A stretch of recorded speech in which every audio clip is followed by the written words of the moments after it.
ఈరోజు ఇవ్వబడిన సమయాన్ని బట్టి I would like to complete 3 things. 3 విషయాలు నేను చెప్తాను మీకు. ఒకటి, అసలు క్రిస్మస్ కి సంబంధించిన క్యాలెండర్ ఎలా బయటకు వచ్చింది, ఈ డేట్స్ గురించిన వివరాలు ఏంటి. రెండవది, క్రీస్తు యేసు జన్మం, the birth of lord Jesus Christ అనేది how it is announced. And the third thing is about the personality of God servants, దైవజనుల యొక్క వ్యక్తిత్వం అనే 3 విషయాలు మనం చూద్దాం. You better write all these things because we're facing the world each and every day. ప్రతిరోజు మనము లోకాన్ని ఫేస్ చేస్తున్నాం. బయటికి వెళ్ళి సేవకులు ఎంతసేపు మనం చెప్పిందే వాళ్ళు వినరు. వాళ్ళు అడిగేదానికి మనము కొంతైనా కొన్నైనా చెప్పాలి అని వాక్యం చెప్తుంది. మిమ్మును అడుగువానికి మీరు సాత్వికముతో సమాధానం ఇవ్వాలి తప్ప అడుగు ప్రతివానికి అని ఉంటుంది. వాళ్ళకి కొంతైనా ఎంత ఇవ్వాలి? Even minimum information should be given to them, వారికి ఇవ్వబడాలి. సరే, మనము బయట లోకాన్ని ఫేస్ చేస్తాం.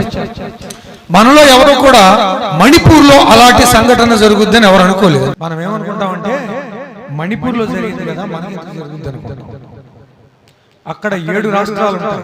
ఆ 7 రాష్ట్రాలని 7 సిస్టర్స్ ఆఫ్ ఇండియా అంటారు. బలవంతులు ఎవరు కూడా మణిపూర్లో అలాంటి సంఘటన జరగగలదనుకోలేదు. ఆసియా ఖండంలో అతిపెద్ద బ్యాప్టిస్ట్ చర్చ్ ఆ 7 రాష్ట్రాల్లోనే ఉంది. ఆంధ్రప్రదేశ్లో క్రైస్తవులు చాలా బెటర్ అండి. ఇక్కడ ఏం గొడవలో జరగవనుకోవద్దు.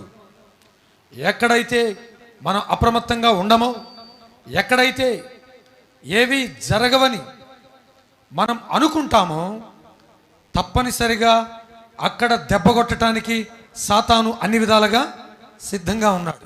ఒక వ్యక్తి మొన్నటి దినాన్ని సుప్రీంకోర్టు నుంచి ఒక తీర్పు వచ్చింది. అదేంటంటే, ఒక పాప తన రిలీజియన్ని మార్చుకోవడానికి ఇష్టపడింది, తల్లి మతం నుంచి తండ్రి దానికి రావటానికి. సుప్రీంకోర్టు ఏం తీర్పిచ్చిందంటే, నువ్వు ఒకసారి క్రైస్తవులకు వెళ్ళేగా వెనక్కి రావడానికి మేము ఇష్టపడము అని చెప్పింది. మంచిదే తీర్పు. అయితే మేమన్నాము, ఒకసారి ముందుకు వెళ్ళిన వాడు వెనక్కి రాకూడదన్నావు కదా. ఈరోజు ఆర్ఎస్ఎస్ బీజేపీలు గర్వాపసి అని వెనక్కి పిలుస్తున్నాయి కదా, ఆ వెనక్కి పిలిచే వాళ్ళని మీరు అఫీషియల్గా బంద్ చేయండి. ఒకసారి క్రైస్తవులకు వెళ్ళిన వారిని వెనక్కి రమ్మని చెప్పే అర్హత వాళ్ళకు కూడా లేదు. ఈ అర్హత లేనప్పుడు ఆ అర్హత లేదు. ప్రత్యేకంగా ఆత్మీయ విషయంలో, మత విషయాల్లో బలవంత పెట్టమని ఎక్కడా కూడా లేదు. ఆత్మ స్వాతంత్రం అనేది మనిషికి దేవుడిచ్చింది. సువార్తను సైతం అంటాడు, ఈ సువార్త ప్రకటన అని బైబిల్ చెప్తుంది. Gospel is an announcement. సువార్తను ఏం చేసుకుంటూ వెళ్ళాలి? మనం ప్రకటించుకుంటూ వెళ్ళాలి. ప్రకటన అంటే ఇట్ ఈస్ అన్ అడ్వర్టైజ్మెంట్. ఇదిగో మేము ఒక సబ్బును తయారు చేసాం, మా కంపెనీ సబ్బు చాలా మంచిది, దీన్ని వాడితే మీ ఇంట్లో ఉన్న మురికిపోద్దని చెప్పడమే తప్ప ఈ సబ్బు నువ్వు వాడతావా లేదని బలవంత పెట్టే హక్కు ఎవరికీ లేదు. క్రైస్తవ్యంలో బలవంతం లేదు. క్రైస్తవ్యం అనేది సువార్తగా ప్రకటించబడుతుంది. ఈ నోవాహు వాడలోనికి వచ్చేవాళ్ళు వస్తారు, రాని వాళ్ళు నశించిపోతారు, అంతే. అంతేగాని ఇతర మతస్థుల వలె క్రైస్తవులు ఎవరిని హింసించటం లేదు, బలవంత పెట్టడం లేదు, మోసం చేయటం లేదు. కనుక క్రైస్తవ్యం జోలికి రావటానికి వీలేదని రేపటి దినాన్న మనతో ఈ క్రైస్తవ సమాజంతో అంబేద్కర్ యూనియన్స్ అన్నీ కలవటానికి ఇష్టపడ్డారు. దానికి ముందు పెట్టి దానికి నోట్స్ తయారు చేస్తున్నాం ఈరోజు మేము లీగల్గా అన్ని పాయింట్స్ పెట్టి. చర్చల మీద కానీ, క్రైస్తవుల మీద కానీ, ఎక్కడ వ్యక్తిగత కుటుంబ సంఘ జీవితాల మీద దాడి చేయటం కానీ, పరోక్షంగా కేసులు వేయటానికి కానీ వీలు లేకుండా రేపటి దినాన్న రెజల్యూషన్ పాస్ చేసి దానిని మేము మీడియాకి ఇవ్వటానికి పక్కాగా రెడీ అవుతుందంతా. మీరందరూ కూడా ప్రార్థించండి. పార్టిసిపేట్ అయ్యేవాళ్ళు నా ఫోన్ నెంబర్ కానీ, బాబురావు గారి ఫోన్ నెంబర్ కానీ సంప్రదిస్తే తప్పనిసరిగా మీ దగ్గర సబ్జెక్ట్ ఉంటే ఆ మీడియాతో మాట్లాడే విషయంలో మీకు కూడా కొంత సమయాన్ని మేము కేటాయిస్తాం. మనమందరము క్రైస్తవులమై ఈరోజు క్రిస్మస్ నెలలో ఉన్నాం, అంతే కదా. ప్రైజ్ ద లార్డ్, హల్లెలూయా. ఏ నెలలో ఉన్నాం?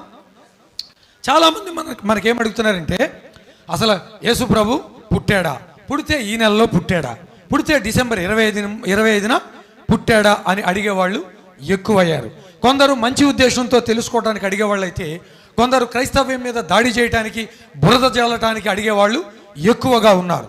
This is the problem what is going on here. జాగ్రత్త గమనించండి, ఈనాటికి ప్రపంచము క్రైస్తవుడు తయారు చేసిన క్యాలెండర్ని మాత్రమే ఫాలో అవుతా ఉంది.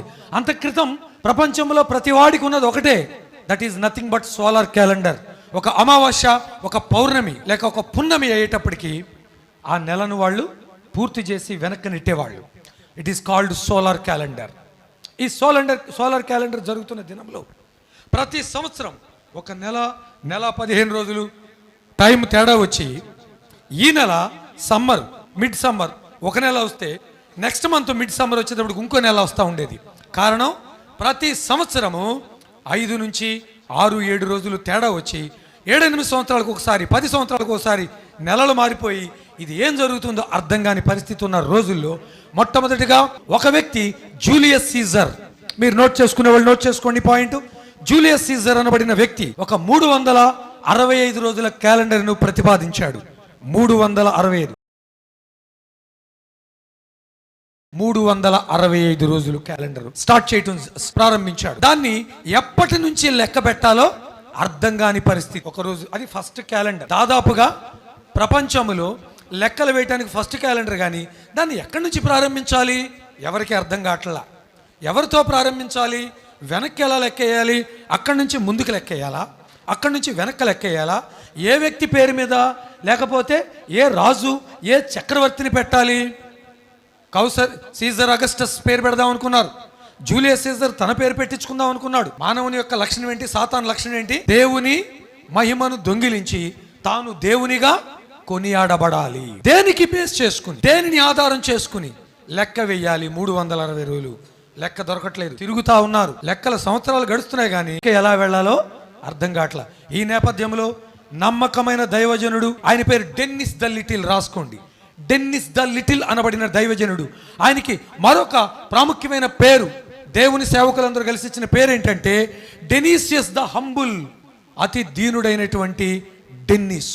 దేవుని చిత్తాన్ని ఎరిగిన డెన్నిస్ అనబడిన దైవజనుడు, ఆయన క్రీస్తు శకం 470లో పుట్టాడు. ఆయన దాదాపుగా 510-520 ప్రాంతంలో ఒక చక్కని క్యాలెండర్ ఆయన తయారు చేశాడు అన్ని వివరాలతో. దాంట్లో లీప్ ఇయర్ కూడా స్టార్ట్ అయింది. అది ఒక సంవత్సరానికి 4 సంవత్సరాలు, ఒక సంవత్సరానికి ఏముండాలి, 366 రోజులు ఉండాలి. తయారు చేసి ఆయన ఏం చేశాడంటే, Dennis the little, a monk who lived in that day, ఆ రోజుల్లో ఆయన 520 ప్రాంతంలో తయారు చేసిన ఆయన ఆ క్యాలెండర్కి ఏం చేశాడంటే, ఎవరి శకము నుంచి దీనిని వెనక్కి ముందుకి లెక్కేయాలని ఆలోచిస్తే చక్రవర్తుల పేర్లు ఆలోచించాడు. ఎవ్వరికి దాని అర్హత సరిపోవట్లేదు, ఎవ్వరు దానికి తగిన వారికి ఉండలేదు. చరిత్రలోకి వెళ్ళి ఆధారాలు తవ్వి డెన్నిస్ ద లిటిల్ అనేటువంటి ఆయన 520 ప్రాంతంలో ఎవ్వరిది లేదు. క్రీస్తు యేసు జన్మించిన తర్వాత ఆయనకి సున్నతి చేయించిన నాటి డేట్ని రోమన్ హిస్టరీలో పట్టుకున్నాడు. దేవాలయంలో క్రీస్తు యేసుకు 8వ దినమున ఏం జరిగింది, సున్నతి జరిగింది. ఆయన పురుషుడు, కానీ పాపము లేని పురుషుడు. దేవుడు యేసే దేవుడు, దేవుడు దేవుడు యేసే దేవుడు. హల్లెలూయా హల్లెలూయా హల్లెలూయా హల్లెలూయా. సృష్టికి శిల్పకారుడు, జగతికి ఆది సంభూతుడు.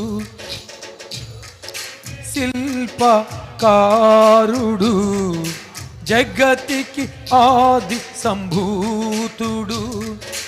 దేవుడు దేవుడు యేసే దేవుడు.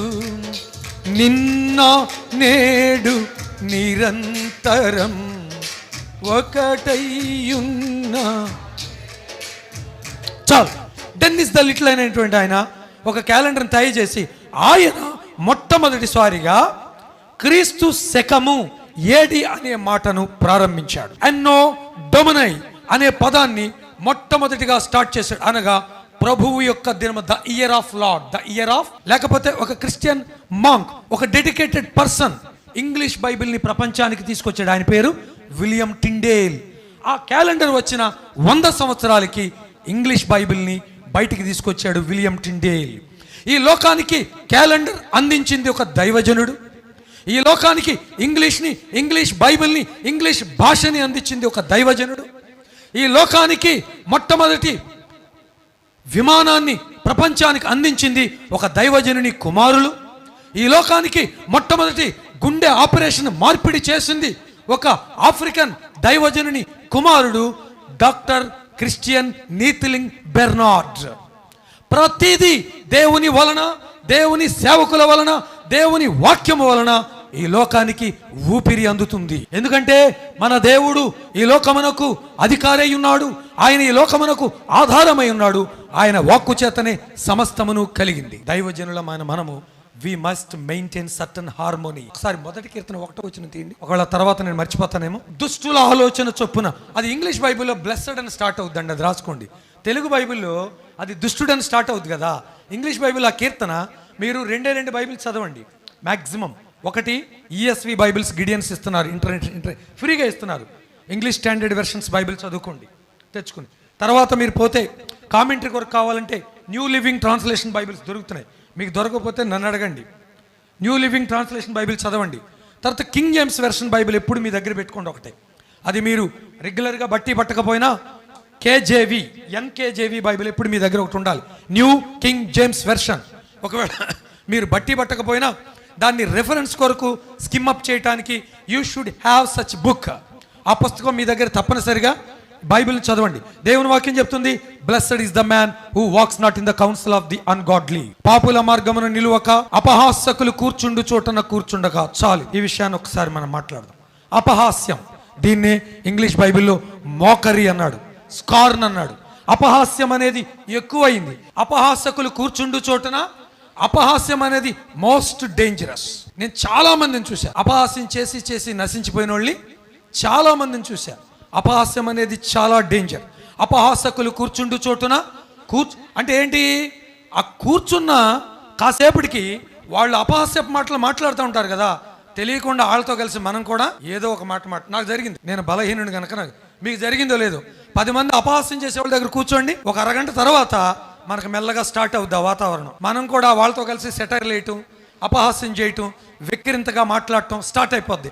అలా స్టార్ట్ అవుతు కనుకే దైవజనుడు ఏమి రాయించాడంటే, అపహాస్యకులు కూర్చుండు చోటన ఎవరైనా అపహాస్యం చేస్తుంటే స్లోగా లేచి చెప్పడానికి ట్రై చేయి, బాబు ఇది పద్ధతి కాదని.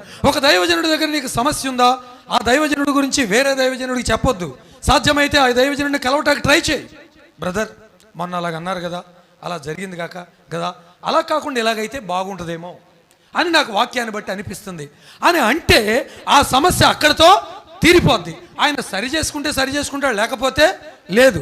మరలా సమయం ఇచ్చి కొంతకాలం ప్రార్థన చేసి ఇంకొకసారి చెప్పడానికి ప్రయత్నం చేయి, అంతే తప్ప ఆయనకి ఏమీ చెప్పుకోకుండా ఆ లోటు అలా పెట్టేసి ఆ దైవజనుడి గురించి మిగతా దైవజనులందరికీ చెప్పి అతనిని బ్యాడ్ చేసి, లేకపోతే అతను ఇంకొకటి చేసి, అతని తప్పు అతను తెలుసుకోకుండా చేసి, మొత్తం తోకతో నుప్పెట్టాడు లంక అంటున్నారు కదా ఈ మధ్యన, దాని మీద గొడవైంది. న్యూస్ పెట్టాను వినండి. ఒకడేమో లంక నాదే, కోతులెళ్ళి బ్రిడ్జి కట్టిని అన్నాడా. ఇంకొక ఆయన ఏమన్నా అంటే లంకకే మాకు సంబంధం లేదు, అసలు మా లంక వేరే చోట ఉంది, ఎన్ని 400 కిలోమీటర్లు అవుతుంది, 20-30 కిలోమీటర్లు ఇదేందుకు అవుద్ది, శ్రీలంక మాకు సంబంధం లేదన్నాడు ఒక హిందూ స్కాలర్. ఇంకొక ఆయన ఉన్నాడు, మాదే శ్రీలంక, మా కోతులే బ్రిడ్జి కట్టిని అంట. బ్రిడ్జి కట్టినప్పుడు ఇది శ్రీలంక ఎంత దూరం ఉంది? 30 కిలోమీటర్ల దూరం ఉంది. పాక్ జలసంధి అంటారు. అదేమో 1300 కిలోమీటర్లు ఉందంట లెక్కల ప్రకారం. ఇప్పుడు వాళ్ళు తన్నుకు చేస్తున్నారు. సాతాను తన సామ్రాజ్యాన్ని తానే కూల్చుకుంటాడు. వాక్యం ఏం చెప్తుందంటే, సిన్ ఈజ్ సెల్ఫ్ డిస్ట్రక్టివ్, పాపము స్వనాశనకారి. పాపం చేసేవాడు తనను తాను నాశనం చేసుకుంటాడు.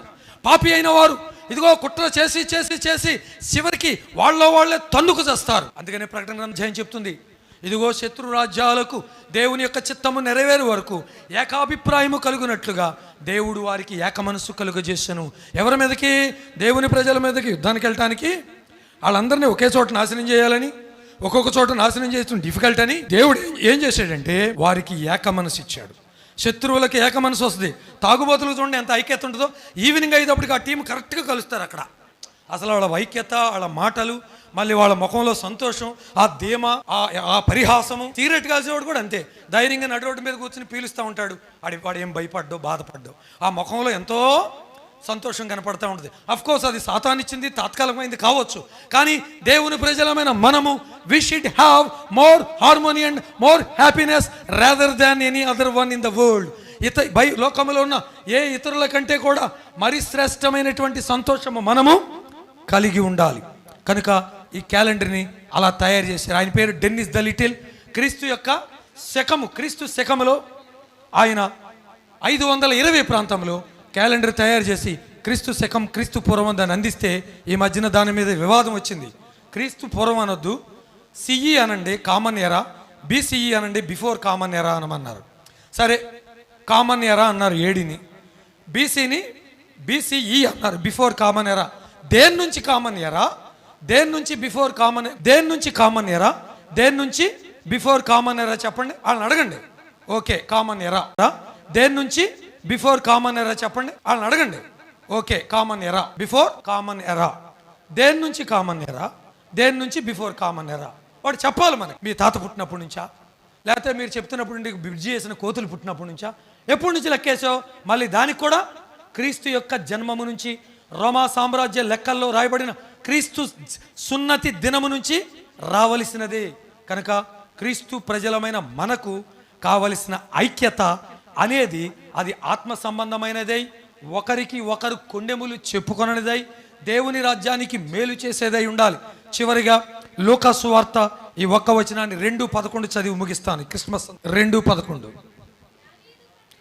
In the city of David, దావీదు పట్టణమందు నేడు రక్షకుడు మీ కొరకు పుట్టి ఉన్నాడు. దావీదు పట్టణమందు నేడు మీ కొరకు రక్షకుడు. Praise the lord, hallelujah. Second time hallelujah. Third time all hallelujah. In the city of David there was a saviour born for us. మన కొరకు రక్షకుడు పుట్టాడు. ఆ పట్టణానికి దావీదు జయించి దావీదుపురం అని పేరు పెట్టాడు. వాస్తవానికి వాక్య ప్రకారం ఏంటంటే పట్టణానికి కానీ కుటుంబాలకు కానీ బిల్డింగ్లకు కానీ మనుషుల పేర్లు పెట్టుకోకూడదని వాక్యం చెప్తుంది యోబు గ్రంథంలో. కానీ దావీదు విషయంలో దేవుడు ఆ ఎక్సెప్షనల్ కేసుని యాక్సెప్ట్ చేశాడు. కారణం, అతడు దేవుని ప్రేమించిన విధానము, అతడు దేవుని కొరకు పడిన శ్రమ, అనేక సార్లు దేవునిని మహిమను దేవుని రాజ్యాన్ని కాపాడటానికి దాని ప్రాణమును అడ్డం పెట్టిన కారణము చేత ఆ పట్టణమునకు దావీది పేరు పెట్టుకోవటం కాదు, దేవుడే గబ్రియేలును పంపించి ఇది దావీదు పట్టణమని పబ్లిక్గా అనౌన్స్ చేశాడు. సహోదరుడా, క్రీస్తు యేసునందు నీ ప్రయాస వ్యర్థం కాదు. నీ ప్రత్యేకతలు నీవే. ఎవరు తగ్గించినా నువ్వు తగ్గవు. యథార్థతను విడిచిపెట్టవద్దు. లోకము కింద ఉండవలసిన వాడిని పైన పెడద్ది, పైన ఉండవలసిన వాడిని కింద పెడద్ది. అది లోక మర్యాద. ఏంటది? కానీ God is there with us. ఎవరిని ఎక్కడ పెట్టాలో దేవునికి ఖచ్చితంగా తెలుసు. కనుక మీరందరూ కూడా ఒకరికొకరు మెర్రీ క్రిస్మస్ చెప్పుకోండి. అది మేరీ క్రిస్మస్ కాదు. అర్థమైందా? MERRY. మెర్రీ క్రిస్మస్ అంటే మహానందకరమైన, జాయ్కి మించిన మాట మెర్రీ, మహానందకరమైన క్రిస్మస్.